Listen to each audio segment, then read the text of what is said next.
Hello, everyone. Welcome to another one of my chats with Wanderlust 23 teachers. Today, I am here with LaQuisha Hall, and I am super happy that we are able to do this chat because I've been a big fan of LaQuisha for a while now. Her smile, her confidence, her passion for all things creative is incredibly infectious. So, hello, LaQuisha.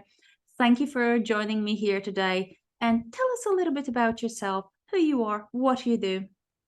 First of all, thank you for the introduction.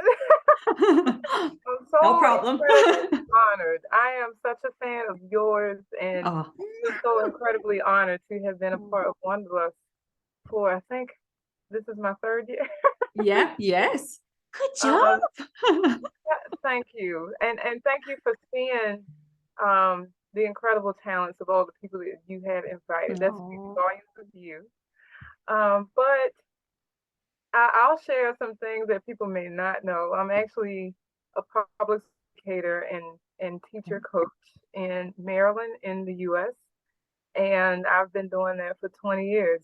wow. And a lot of people don't know that I'm a teacher because I focus on art on my social media channel that most people here might follow. I'm also an avid advocate against sexual assault, domestic violence, and for improvement, as that has been a part of my own journey. And I use art to gather survivors and support the community if they're struggling with those issues as well through some online art campaigns. So also a fun into pageantry, and so I've won a couple of beauty pageants in the past, and I had one Wow. coming up next month. Nice. So you Thank you. mentioned, sorry, yes, continue, sorry. No, that's it. So you mentioned your story. So how did you get into, making art and this whole creative world? How did that start for you? So, a lot of people might tell you that it started when they were young, and that is truly a part of my story. And I feel like one of the things that we have to stop thinking is creativity in art is limited to painting and, the type of art that we do. So, creativity can be found through dance, song, writing. And so I started early in my journaling, not in the way that I do now, but just writing about frustrations and struggles that I had as a child, based on what I shared earlier. What happened was one of my journals was, and I got in trouble for what I wrote. And so for a lot of years afterwards, I stopped journaling. Okay. Wow. It was just only because of the fear of what people would read and if I would get in trouble again. And so I picked it back up again in 2016 after doing some browsing on Pinterest. I found Mhm. something called Bible art journaling on there. Right. And I was like, wait, I can do this. And so that's where I started to not only my Bible journaling journey, but also I started to journal again. And it has led into the type of journaling I do now, which is a lot more positive than what I did as a child. Right.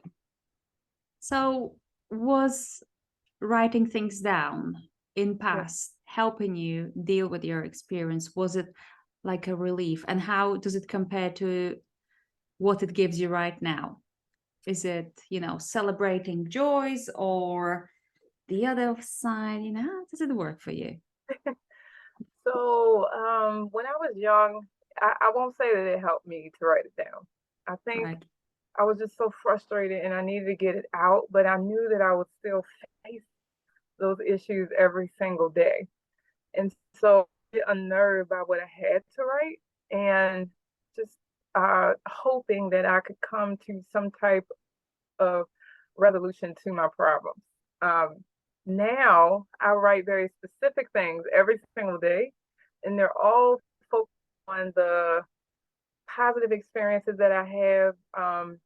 And so, if I can share quickly, I write an affirmation, a quote, an inspirational quote, a scripture, because I'm a Christian. As I teach the class, I teach others to, use whatever's in their faith. or spiritual walk. And then I also write a gratitude very specific to what I experienced in that day, outside of the generic, I'm grateful for life and family and friends, but I'm Yeah. very Mm. specific about what I'm grateful for Now give us from. an example. Give us an example. Come Like, on. one of my gratitudes today is going to be talking to you Oh, because I'm just, good you're answer. on the other side of the world, and it's just such a great honor to be a niece. I'm grateful for that, and I want Oh. when people who love me in there read my journals, if that happens, I Hmm. want them to know about these very specific great experiences I had. And then the last thing I write is something, it's called pondering. I write something that, a reflection of a pilot from the day. And so that helps me now to keep my mind in a place of gratitude and positivity. Right. So that's a lot of writing. Well, depending on how much you write. So like it's really not long at all. Like I literally Yeah. it's like bulleting some of those things too. Yeah. So it can be like lists as well, right? Yeah, Just absolutely. yeah. And that can be very satisfying to do and make. So do you, when you do your writing, for instance, the things that you're grateful for that, bring you joy, is that always in a, do you have a separate book for it? Or do you have a book where you do some other marks and painting? How does your painting come together with this? I do. And honestly, probably I don't know if you do, because I've seen your books. I just want you to send me one in the mail, by the way. Just one of the ones that you don't know. But I have a book for everything. Oh, Creative nice. Yeah. love journals and an art book, and I have them all. And I have dedicated to journaling, some dedicated to media, one dedicated to watercolors. So yes, I create space for what I can creatively as far as painting and mixed media and those things. But every single day, I write my 5 things down in my Okay. journal. That's brilliant. So, did you ever have you ever done scrapbooking, card making? Is that something you're familiar with? Oh my goodness, I have so many things I do. I often joke around with people and say, if you visit my social media, my art social media, you might not know exactly what I do because I do so many things. But Um, I'm a memory keeper, so meaning Mm, I do a lot of memory journaling and planning with photos and things like that. I'm a brush letterer, right. journaler, mixed media, Bible journaler, and a planner. I like to do very creative planner spreads as well. Right. So you're an everything girl.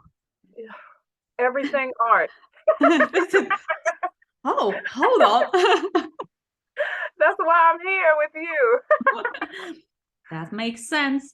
So, people, you listening, because our event, Wanderlust Live, mainly focuses on mixed media or journaling, and we do this certain kind of our journaling. This doesn't mean that your creativity, because you're here, has to be constrained in any way, right? If you are coming from this background where you done lots of card making and scrapbooking, include that in your art journaling and try and bring both of these passions together, because that's how I was starting out. I was doing scrapbooking, and I Yes. slowly started introducing more and more supplies to my scrapbooking, and all of a sudden it was mixed media. Absolutely. And that's a really great point that you just made. I really do infuse all of my talents and interests into all of the mediums. And so when I do art journaling and mixed media, often you can see my handwriting in the corner, or um, you'll see journaling sometimes in my mixed media spreads. And so all of those things are like a convergence of all my talents. That's it. That's what we want. Yes, And it's also a good way to discover other talents, right? Because if yes, you're open-minded and you spread your wings a little bit more, then all of a sudden you might find something that is just right up your alley. yes, absolutely. So how about, because you are called Confident Canvas on my Zoom. And also on Instagram, right? Yes, So what is it with with confidence? Is this part of your journey as well? yes. How do you tell me about this thing? I will say I do believe that a great part of being a great artist is having confidence in what you create. Yeah. Um, so initially, I named my account Confident Canvas because I was painting on canvases as well, literal canvases, and I had confidence in what I was doing. Did it look like other people's? No, but it was mine, and it came from my heart and my vision. And I wanted people to know that when you visit my page, you are looking at LaQuisha. And so another part of what I even teach other people in art spaces is that it's okay for your art to look different and have confidence in that. I think comparison is a heavy thing in our community. And I often get frustrated with it, and it happens to all of us. We can all look at something and wish that we could do that, or we might Hmm. try it. We've all done it, Yeah. but 3 times a day at least. but it's important to return to self and the creativity that was planted in you, because if everybody's art looked the same, we'd be looking at the same thing every day. It's important for you to have your footprint in the world. And I want to see your footprint. I want to see what kind of shoes you walk in. Your art is your journey. And so when I visit your social media, I want to see you. I don't want to see the artists that I watched on YouTube. And so, Unless um, you're also on YouTube, obviously. right, right.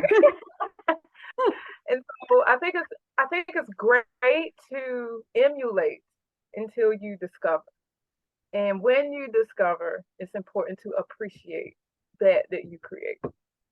So are you telling me that we don't have to follow Instagram trends and all have the same logo of our personal brand? Are you telling me we don't have to take all these pictures with white background because they do best for likes? No? Absolutely. And I am a testament of that. I go from a white background to I have a glass desk that has things underneath the glass. Like, I want you to see my art. I want you to focus on that. And I want to see a variety of things, because that's where we get Mhm. our inspiration from, right? If we Yeah. saw the same thing all the time, it would become quite dull. And so, Absolutely. even being a part of Wanderlust, I've seen so many different art forms that have inspired what I do. So I'm appreciative of variety. Brilliant. Yeah, so good. That's good. That's reassuring because I think being on social media, as many of us, and I bet many of you listening and watching are, you kind of see the trends, and you read the posts on some blogs, what you're supposed to do, what you're not supposed to do. But what feels most attractive to me on Instagram and on any other platform, besides Pinterest, probably because that is purely for projects. But on social media platforms is that realness, yeah, authenticity. If there is a voice that is real, then it just draws you in, right? Yes, absolutely. And when you see things that are unique, it draws you in as Mm, well. Those are usually people who are confident in what they're producing, even though it doesn't look like what everyone else has, right? yeah. And so that's an example, a clear example, you just gave it, of why we should be confident in what we create, because that is the kind of work that will stop people in their tracks. Yeah, well, that's all good. Like Wisha, you say all the right things. We should be confident. We have our unique voices, express them. But what if, you just kind of feel like, does this voice matter? Right? Mhm. Because everyone has their own story, yes. But my life maybe is a bit dull because all I do is school runs and dinner and then a little bit of some painting. And what is there to actually share? Is, my story worth The important thing is knowing who it should matter to, right? sharing? So with all the followers that I have, there might be a lot of people that appreciate what I share. But if it doesn't matter to me, it's not going to be valuable to me, right? I don't Yeah. know who's reading what I post. I don't know who's looking at what I share, who's appreciating it in the way. they might comment and things like that. But where I gain strength and further confidence from is knowing that I appreciate my story. I have a release and I have an experience through taking off that heaviness sometimes of just saying this is me, this is my story, this is my art. And when I expose that to the world, whether other people like it or not, I was in a space where I had time and opportunity to create, right? And a Right. lot of times we don't even get that. Some people struggle to find just time to create, right? And so if Mm. you have that time, you appreciate it. It's important to take care of self before worrying about how others are receiving you.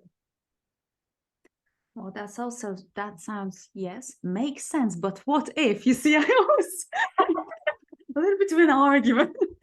That's just Yeah, my it's nature. just, it has to be, it really just has to be a new outlook on what you Yeah. value. Do you value other people's responses or do you value you? What is good about you? What's great about you? That's why I journal the way that I do, because I want to Mhm. remind myself that I have a lot of great qualities and things about me that I appreciate. I appreciate that I journal every day. I appreciate that I often use the same colors in my art because they're my favorites. I don't have to use the rainbow. And I had to see in myself that that was unique and profound within me. Now I'm in a space where if someone else doesn't like it, it's okay because Mm. I do. So your opinion about yourself is the one that matters, Matters. the only one, right? And I guess people who we really love and are really close, but the rest of the world, there'll be people who love it, right? And there will be people who don't. It's like, you know, coffee, for instance. Coffee Yeah. manufacturers, they make coffee even though some people really hate coffee. They just keep making it. Who are those people? Well, there are people who don't drink it, Yeah. but there are people who love it, and I guess coffee making people also just like making it. So Yeah. just think of yourself as a coffee Yeah. machine. And also remember that you're leaving a legacy behind and a footprint Mm, behind of yourself, right? right. So regardless of who likes it or doesn't, when you leave this earth, what are you leaving behind? Are you leaving behind an imitation of someone else's work? Or are you truly authentically leaving behind yourself so that someone can pick that up and say, she was here, he was Yeah. here. So, Nice. Oh, that was deep, LaQuisha. I have to write it down. We're gonna use it as a quote. absolutely, you do that. I'm okay with that. And we should But chat more. I love talking to you. because I also feel like so many of us would like to, I mean, I would like to leave something, that there is something left after I'm gone, right? We want Mhm. to be meaningful. We want to have, for our lives to have a meaning, for our children or grandchildren to have some sort of a thing that they can say about their grandma, or their auntie. And expressing ourselves, whether it's through writing or journaling, collage, scrapbooking, right? It all matters because it does leave that mark, and it can be kind of permanent. And Yeah, it can be that little story about that old great grandma of yours who used to yeah. do these really strange faces with too much red on them. And Something about us, even right? if you just look at our society now, how much we value vintage things. Mm, We will one day be vintage. yeah. And someone will one day pick up our book and potentially sell it for a lot of money or not, but that's still our footprint that we're leaving behind. And we want it to authentically be us, right? Yes, Yeah. yes. So authentically be us. That sounds, yes, I'm all up for it. But do you get inspired by other artists? And I how do. do you get You mean inspired? other than you? Oh, come on. Let's just be serious now. I mean, I will I will tell you, I love your intuitive mixed media. I love honestly, mixed media is one of my favorite art forms. I feel like that's the art form that I don't often get to do because I often feel like I have to pull out all the things in order to get the outcome that I want. but also inspired by, honestly, just seeing people's layers. It doesn't matter who Yeah. created it. I just love seeing layers on top of each other. Whether it's mixed media, a cluster that someone made. I just love looking at that. And it doesn't matter who creates it. So another favorite artist of mine, I love Jane Davenport, Wakely. Mm. I also highly admire people who are just fearless in how they create. So like you actually were the person who exposed me to the intuitive painting. I didn't know Mm. about that even at the time that I started teaching for Wanderlust. I was like, wow, we're painting without and so, and I've had some of the best outcomes from that. So I must say that I inspired myself because I didn't know I had that in me, but you Mm. had to pull that out of me through how you talked about intuitive art. Oh, that's great. Well, this is massive honor. Well, that's amazing. That's amazing. I think intuitive art is just so freeing, right? Because no Absolutely. constraints, nothing holding you back. And all there is just this wild, wild beast within you, ready to be unleashed. And the completed pages, I get excited about a book full of art and Mhm. being able to do a flip through. And I remember seeing one of your flip throughs and I was like, I can do that. I can do Yes. that. So, LaQuisha, we're all busy, especially us women, right? Because we have to care for people, we have to do things for people, we have chores, jobs. The society expects us to be amazing at everything. All of a sudden, business women, family women, everything. So I don't even have to, ask you if you're busy because I know you are. How do you find time for your creativity, for your art, for whatever it is that you want to do? How do you find it? So, I mentioned planners earlier, and Oh, that I'm a yes. planner girl.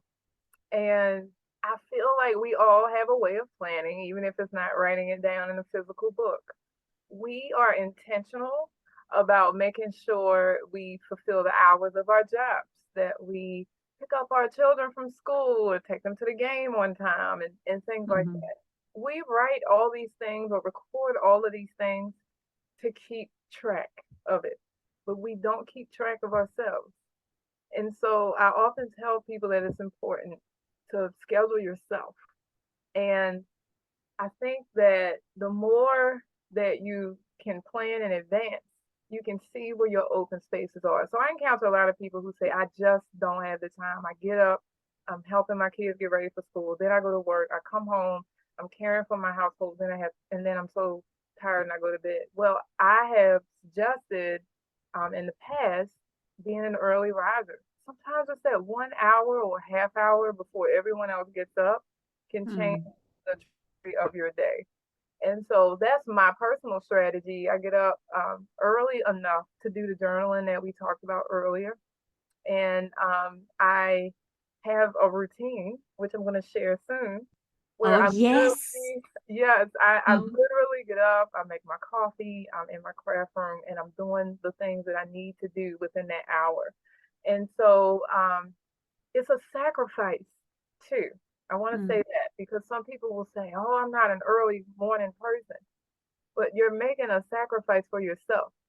Sometimes we have to think about what it is that we want and change what that looks like, what our days look like, right?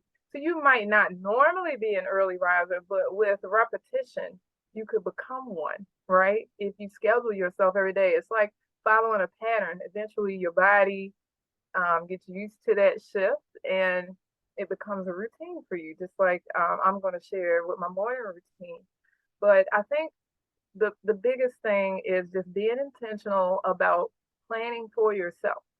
And it doesn't have to be a lot of time. Sometimes we think we need this great big gap of time to create. You've done some beautiful art in half an hour. I can journal in half an hour.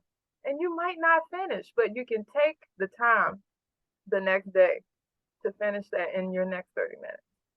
Right. So we can actually what you say makes sense. We can actually put our art time in our planner, right? On Yes, our calendar. absolutely. I literally write that journaling time. Yeah. Yeah. So plan your free time as well, Mhm. right? Not only the chores and the tasks that we have to do, but also I think it just would probably, for me personally, would give me that kind of a mental shift that this is equally as important, Yeah. that this also matters. And I also want to say something because recently I couldn't find any time for my art, and in the evening I was really, really tired. So it was really hard for me, and I knew that the longer I'm gonna, leave it like that, so not making much art on daily basis, which for me was always really important, the Mhm. harder it's going to be to go back to it, the less ideas I have for work at everything art, because that creativity somehow gets like pushed away and not as important, right? You're absolutely right. And suddenly one day when Jamie, because my husband Jamie takes our daughter to school every morning. It's 15 minutes in the car, there and back. 15 minutes. He's gone for 15 minutes. And I'm left at home with our 2-year-old. And usually in those 15 minutes, I do all the dishes, empty the dishwasher, load the dishwasher, put my clothes on, and just tidy up a little bit. That's my 15 minutes. And I realized recently that I don't have to do these things in those 15 minutes. Of course. I can do Yeah. them later. When he comes back, he eats breakfast, we chat, we usually chat, and I can do it then. He then helps me, obviously. And in Mhm. those 15 minutes, now I do some really messy scribbling and stuff while Ella's just, eating her breakfast, playing and doing things. So like you say, it's sacrifice this time, not for myself, but for the dishwasher sacrifice, the sink. But what's most important, to have that dishwasher, Yeah. done at that time of the day, or have 15 minutes to myself and to on my creativity. So Yeah. Absolutely. I'm so glad you shared this story. That's exactly the kind of experience I want people to have. And right. sometimes it is mental because sometimes we'll say to ourselves, I don't have time. That's us planting that seed. It Yeah. doesn't mean that we don't have time. We're thinking it and not looking for that time, right? Right. But when we're intentional about creating that time, that's when we're like, oh, I do have time, just like you discovered in that 15 minutes. Yeah. So put your creativity on your agenda Yes. today and tomorrow and day after and day after. Dishes can wait, people. It's no problem. Yes. LaQuisha, thank you so much for this chat. It was amazing. Thank Super you. happy to be able to just, chat with you, meet you in this way, because we always used to be just on email, and I know. now everything's changed. We're proper friends now. Absolutely. It's an honor. Thank you so much for It having was lovely. Thank you. And thank you, everyone who watched this. And I hope you will also watch LaQuisha's video about her morning routine. Now, I cannot wait to see it. me. Thank you very much, and bye.